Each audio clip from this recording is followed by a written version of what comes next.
जेव्हा आपण एकत्र फॅमिलीमध्ये राहत असतो ना, तर एकमेकांना मानसिक म्हणा, आर्थिक म्हणा, खूप आपल्याला मोठा फायदा होत असतो.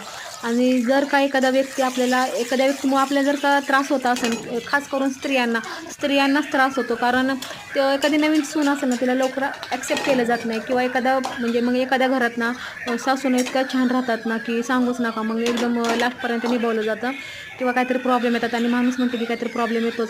आणि घरामध्ये कसं एकत्र फॅमिली असेल ना, की एकत्र फॅमिली राहिल्या तर त्याचे खूप फायदे पण आहेत आणि खूपच फायदे आहेत, तोटे तर काहीच नाही आहे. आणि जर का एखादा व्यक्ती खराब असेल किंवा आगाऊ असेल किंवा मानसिक त्रास देणारा असेल आर्थिक बाबतीत पण, हां हे तुझं कर्तव्य तूच कर असं म्हणणारा असेल, तर मग त्याच्यामध्ये काय नाही. मग बायका मग घरातल्या फॅमिली मग असं विचार करतात की चला आपण विभक्त झालेलेच काय फायदा आहे आपला त्याच्यामध्येच.